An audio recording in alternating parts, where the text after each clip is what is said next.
All right, we're gonna pick it back up. Now, I talked about the vineyard and things like that. We're gonna finish that up, and then we'll move to chapter 22. Now, remember the story. The people who live in this world that is wicked, sons of God. All right. Listen, the sons of Abraham were supposed to be given this, the kingdom of heaven. Remember, God made the promise, I will be with you forever. You understand? Now, Joshua is here. And guess what? The people of Abraham, God's promised people, are saying, hey, God, we don't want you no more. The people in charge, the priests, who's supposed to be like Aaron and Moses, they're saying, it's like, you know what? We don't want to worship you, God. We want the people to worship us instead. We want all the sacrifices for us, not for you. We want the money for us. Listen, boys.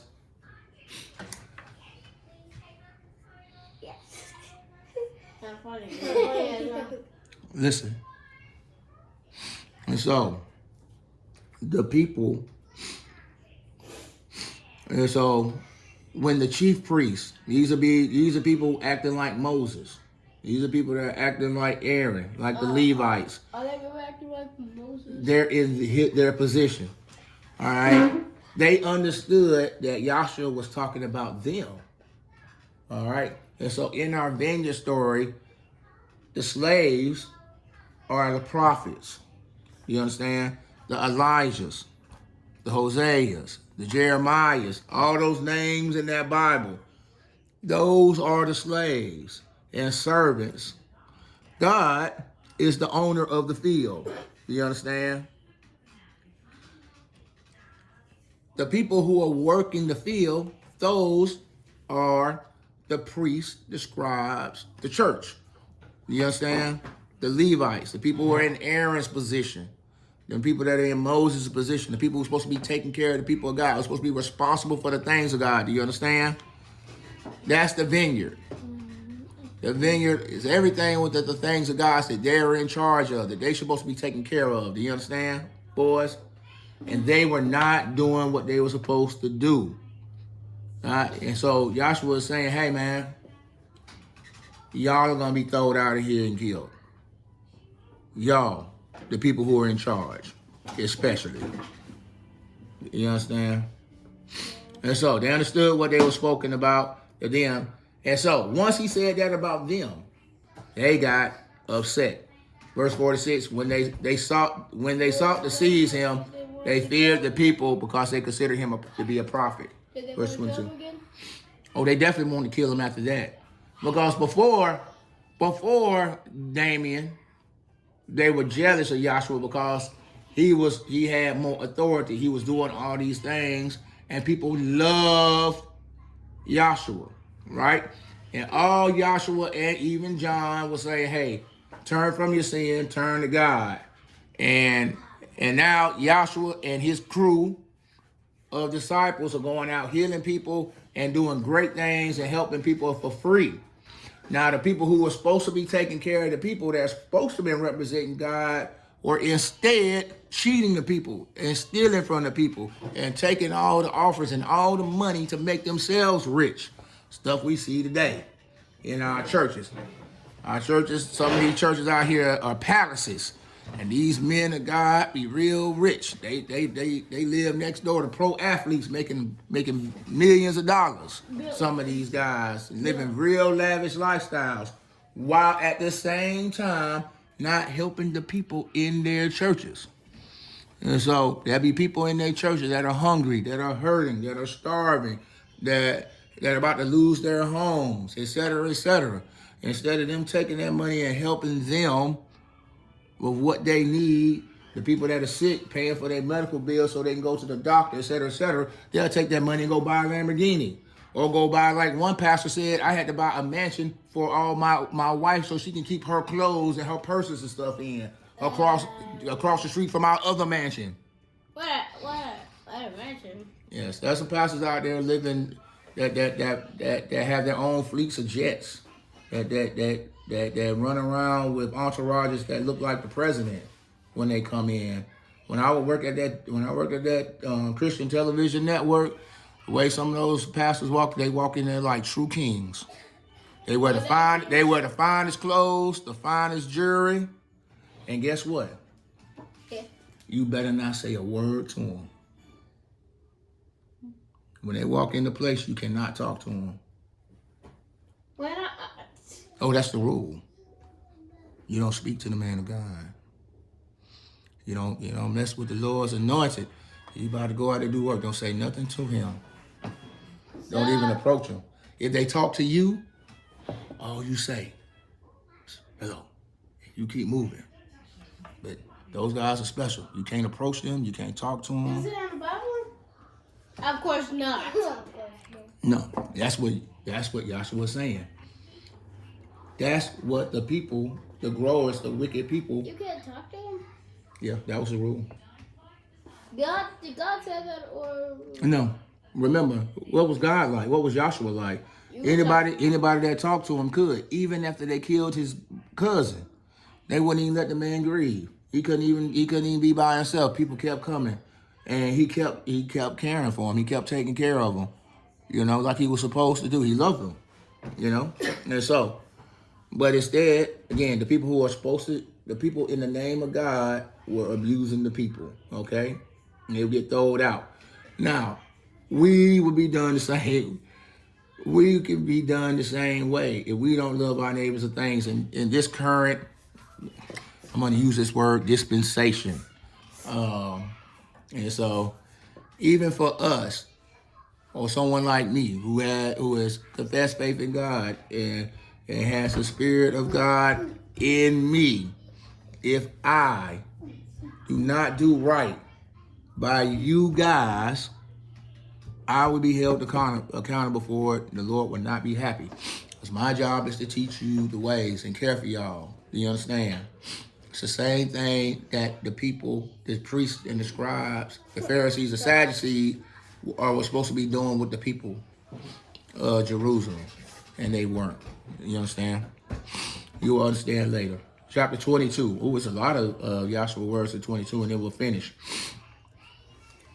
Yahshua spoke to them again with another story. Just consider this time story times from Yahweh Elohim. The kingdom of heaven may be compared to a king who gave a wedding feast for his son. We're on verse 2. Was his friends there? Huh? Was his friends there? We have 22 verse 2. Yes, it's a wedding feast. Oh no, you had to let him tell the story, okay? All right. So imagine a king, great man, shows up. I want to throw a wedding feast for my son who's getting married. To who? To Barry? It's just a story. In your mind, this is what happened. You supposed to be imagining a wedding. That's all you need to worry about. You supposed to imagine a wedding, and the good king the king of the country is throwing a wedding for his son. Or, in our context, think of the president. Let's say our President Trump, we might actually see this. What? We actually might see this. If his son, Donald Trump Jr. gets married, then we'll see this. If he gets married through the term, we will actually see an example of this. Actually, I hope he does get married so we can see an example of this. Because Donald Trump is a king. And he's a great king. Because he has that kind of status. Y'all said it was terrible. Oh, no. Again, greatness is about his status and the authority he has. Do you understand? And not about his person, Damien. I'm not talking about his character or his personhood, but his status in the culture, in the world. His status is great. He is the number one person in the world according to status and power and authority. Do you understand? So if his son gets married, it will be a great feast. This is what we're imagining. Will we be there? Of course not.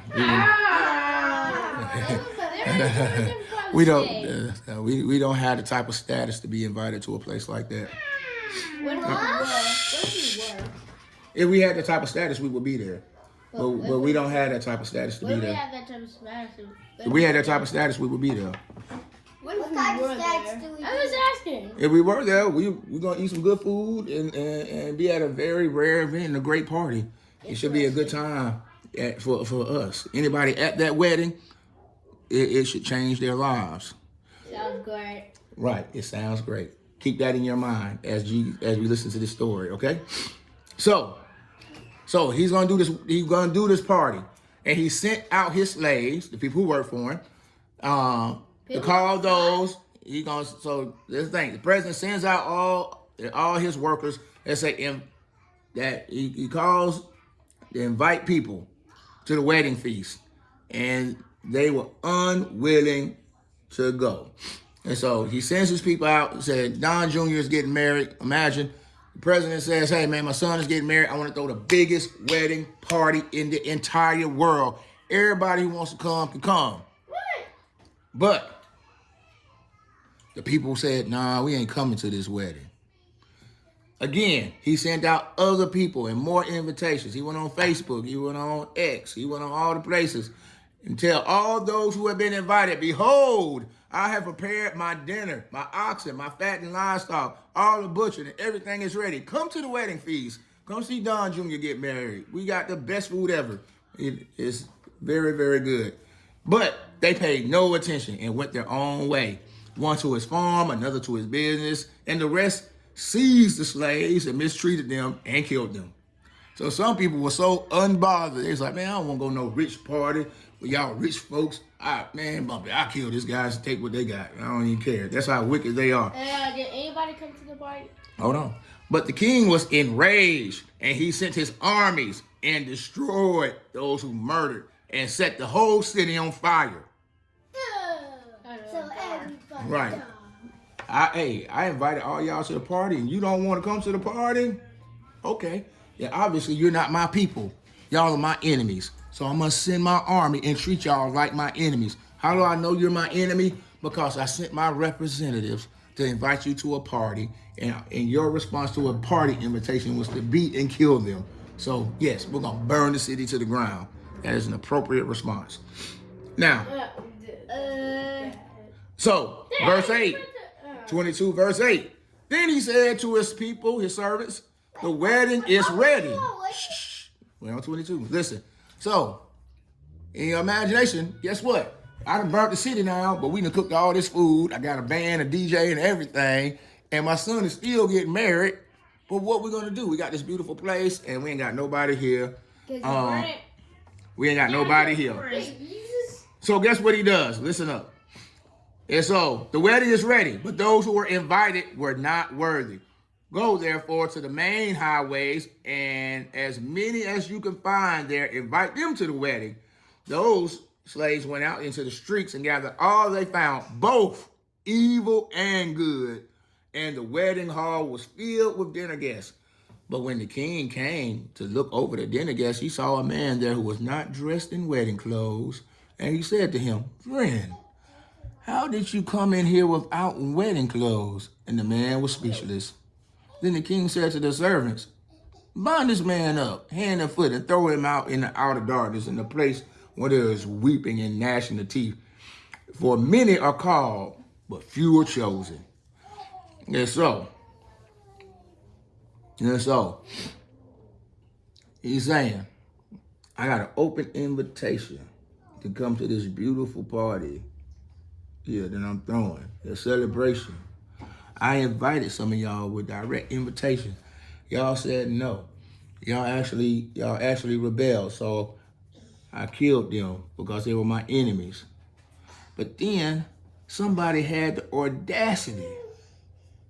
After I invited folks and they put on their clothes and came in, they got ready. You had the audacity, somebody had the audacity to crash my party wearing their street clothes. And like, how did you get in here? You can't come in here dressed like this. I would take, and remember, everybody at the party, good and evil. We're enjoying the party? Yeah. They all came correct. Did they all get along? They accepted the king's invitation. The invitation has requirements, a clothing requirement. So just like how you go to, remember when we went to, y'all went to the party, the spa party? And we had to wear black. Right. But I was wearing gray. Right. So the party says, hey, wear your black clothes, your spa clothes, and come to the party. If you come there and you ain't got on the spa clothes and you at the party, it's weird because it's like, hey, we're having a spa party and you can't dress in all white. You can't dress in a clown outfit. You can't dress in whatever, not what the invitation says. And the fact that you're in there in the wrong clothes tells everybody, including the king, that this person was not invited. This person crashed because if they had the invitation from the king, they would be dressed the way they're supposed to. And even the wicked people were like, oh, if the king invites me, I'm going to accept his invitation. I'm going to do what he say and go have this party. And they were accepted because they did what he said. But if you show up in there wrong, and so this is what is happening. Did the king say that? Mm-hmm. That's what he did. That's what he's doing when he's throwing the guy out for being in there in the wrong clothes. That's why he said, how did you get in here? There's no way you should be here. No, throw him out. He's not invited. He didn't accept the invitation. That was an invitation. Instead of taking the invitation and doing what God said, he's going to crash the party. You understand? And so, I don't know, maybe sometimes in ways the church, I guess in our modern time, the church would be like that, where it's like, hey, no one told this pastor that he should start a church and be preaching in my name. Do you understand? But he's doing it anyway. And he's claiming it in the name of God. But it's like, hey, you weren't invited to preach. You weren't invited to spread my word. You were not invited to do these things. You were going to get tossed out. Now, the people in your church will get saved because they believe God. But you, here, pastor, are a liar. And you are trash. And you will be treated like trash. Do you understand? Now, you might not understand right now, but one of y'all might get the inclination. Somebody might say, hey, Asher, you should be a pastor. You got to think twice. Because remember, in all these parables, the people that are getting killed are the people who's supposed to represent God. The people of God, the spiritual leaders. They are the ones that are getting killed in all of these parables. They are the ones that are wicked. They are the ones that are disobedient. They are the ones that are abusing the people. They are the ones that are supposed to be taking care of the people. Verse 15, Ezra. But 15, chapter 22, verse 15. Put your finger on it. Verse 15, chapter 22. Chapter 22, verse 15. Is your finger on it? 15. You found it, Demetrius? Thank you. All right. I found it where? Verse 15. Is this the last chapter? Yes, it's the last chapter. I read the last verse. No, of course not. Yes. No. Here we go. We'll see. I'm going to come to a place. We'll see if we let you get some words in. Then the Pharisees went and plotted together how they might trap Joshua in what he said. And they sent their disciples to him along with the Herodians, saying, Teacher, we know that you are truthful and teach the way of God in truth. 16 now. 16. What did you 16 at? In my book, where the same place in Demetrius' book where he's looking at. Yours is not on paper. Yours. Again, listen. Again, we got to listen to the. Yeah. On the end. And there's. Yep. There we go. And nope. And they sent their disciples along with the Herodians, saying, Teacher, we know that you are truthful and teach the way to live of God in truth, and defer to no one, for you are not partial to any. Tell us then, what do you think? Is it lawful to give a poll tax to Caesar or not? Which is some foolishness even to ask. But Joshua perceived their malice, their anger, and said, "Why are you testing me, you hypocrites? Show me the coin used for the poll tax." Then they brought him a denarius. And he said to them, "Whose likeness or inscription is this?" And they said to him, "Caesar." And he said, "Then render to Caesar the things that are Caesar, and to God the things that are God's." And hearing this, they were amazed. Leaving him, they went away. On that day, some Sadducees who came to Joshua and questioned him, asking, "Teacher, Moses said, if a man dies having no children, his brother, as next of kin, shall marry his wife and raise up children for his brother. Now, there were 7 brothers with us, and the first married and died, and having no children, left his wife to his brother. So also the second and the third, down to the 7th. Last of all, the woman died. In the resurrection, therefore, whose wife of the 7 will she be? For they all had married her. But Joshua answered them and said to them, "You are mistaken, not understanding the scriptures nor the power of God. For in the resurrection, neither will marry nor be given in marriage." Listen, this is important. "But are like angels in heaven. But regarding the resurrection of the dead, have not you read what was spoken to you by God? I am the God of Abraham, the God of Isaac, and the God of Jacob. He is not the God of death, but of the living." You know what I'm saying? God of the deaf. Of the dead, but of the living. And so he's saying when a person dies, they're no longer here on this earth. They're not here physically. They're somewhere else. And so marriage, the things that have to do with this physical world. And so when we're dealing with Yahweh Elohim here, things are different. And he's like, look, we're not talking. He's like, I'm the God of people who are alive.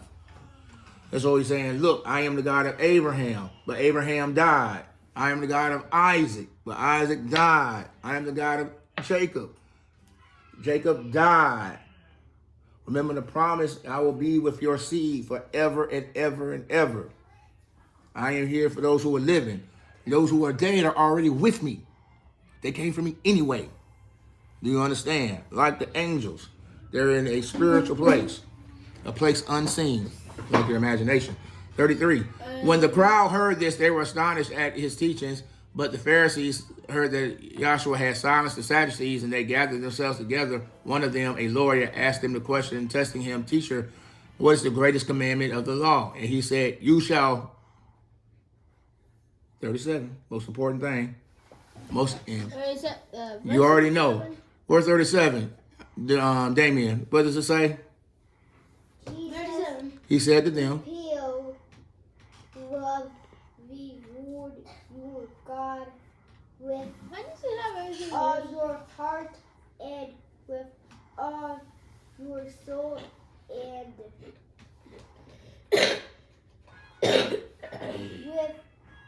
all your mind." Right. Verse 38. 38. This is the greatest and foremost commandment. The second is like it. What is the second, Asher? Verse 39. Verse 39. You don't even have to read it. You should know. Never as yourself in. All right. Verse 40. Demetrius. Now. Do you? Now. You. 40, not 41. Yeah, it doesn't say. Oh, 40? Mm-hmm. Yeah. On. These. Oh, well, I don't know what yours say. 3, 2. Mm-hmm. Commandments. Did? Mm-hmm. Yeah. Depend. The Law and the prophets. Okay, so this is what Messiah is saying. Listen, what same thing I say to y'all all the time. Love God, love your neighbor. Why? Because Joshua, God is saying this is the most important thing in the world. He says, all of this whole book, everything in this is those two things. Love God, love your neighbor. That's all this book is telling you to do. This book. Right. This is what it's telling you to do. Do you understand? Through all the stories, through all the talking, through all the reading, you're being reminded over and over. This is what it looks like to love God. This is what it looks like to hate God. This is what it looks like to love your neighbor. This is what it looks like to hate your neighbor. This is what happens when you love God and obey him. This is what happens when you don't. That's what the book tells you. Do you understand? In a variety of ways, in a variety of different situations. That way, every question that you may have in life, you could perceivably answer it in there. Even in the future, boys. This is what allows you to talk with authority. This is the secret. Because everything that you say should only tell people to do those two things. Love God, love their neighbor. Do you understand?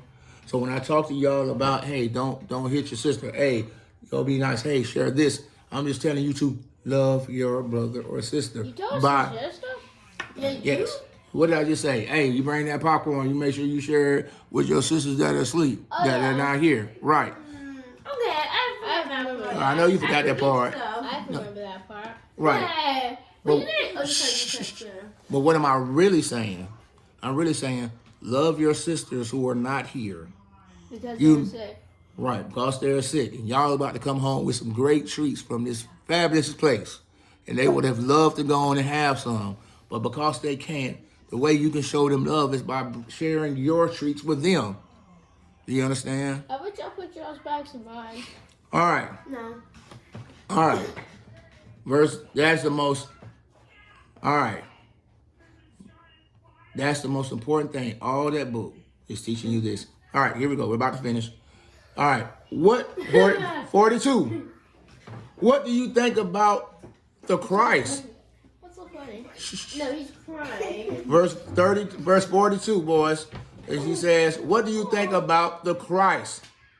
Whose son is... Shh. This is a long chapter. It's a short chapter. I know. Asher. It feels extra long. Okay, you can start talking. Yeah, we go. I mean, it's like 4 verses. We can finish. Verse 42. Okay, got it. What do you think about the Christ? Shh. No, you're not reading because it's gonna take too long. Boo. Boo you. What do you think about the Christ? Whose son is he? They said to him, the son of David. He said to them, then how does the son of David in the spirit call him Lord, saying, the Lord said to my Lord, sit at my right hand until I put your enemies beneath your feet? If David then calls him Lord, then how is he his son? No one was able to answer him a word, nor did anyone dare from that day on to ask another question. And so, no one at this point in our story, yes. What was the first thing? Was fire made when Jesus was born? Yes. And this is why we're not finished. You asked me what ain't got nothing to do with what I just read. You need I need y'all to imagine in our story as we're working through it. At this point, all the smart people and the religious leaders and teachers, get your finger out your nose. Remember, that's on camera. Everybody's gonna see you picking your nose. And all the best and smartest people of this wicked culture are asking him questions, and they could never get him with a bad answer because they want to trick him so they can catch him. Nice God in the try. front. Right. So now, since they see they can't trick him, They'll watch him. and they can't make the people turn on him because they love him too much for all the good stuff he does. Now they got to figure out something else to do. Now they're gonna try to get the government involved to kill him. Oh, so drunk him. Huh? They're gonna drunk him. They're gonna what? They're gonna make him drunk. No. Ah, They're not gonna make him drunk. drunk. No, Yahshua, they're gonna do something else. They're gonna try to get the government to kill him. They're gonna shoot him. Because they couldn't find no reason to do it themselves. Remember, what kind of person was Yahshua? Righteous. Right. He was good, right? Yeah. And all the people liked him. Mm-hmm. Did he do bad things? Nope. He only helped people. Since That's the it. nicest person on the world. Huh? Since the nicest person on He was the the world. best person in the world. He is God himself walking in the flesh. And the fourth floor. He did nothing but love people. And so now they got to find, Wasn't John like Jesus? huh? Wasn't John like Jesus? Wasn't John like Jesus? Oh, John was great too. He was the best Moses. And all he did was tell people to do the right thing. Until they cut off his head. Right. What's wrong with you, boy? And so, the only reason why they're killing John, why they killed John, and why they're killing Joshua is because the people were wicked. And they telling them to stop. Stop doing wickedness. Do the right thing. And the people said, no. Which is not cut their people. We prefer wickedness because that's what is right. What we say is They right. actually said that was right. Yes, because they say under the law, we did these right things. So what they did was take all the words in there, in the law and the prophets and stuff that God said to help the people. Right. They tried to use the law to trick people. Right. They took the law and made new laws to, they're like, hey, this law, they made laws to work around that law. And so they made the system in such a way that they could do everything the law says without doing it. Do you understand? You will understand. You will understand. I wish you guys, as y'all get older, maybe we can read some real law. We can start reading U.S. law, read real law, and you'll see there's so much law written down that something that is simple will be made so complex that you can break the law and not break the law at the same time. What? Exactly.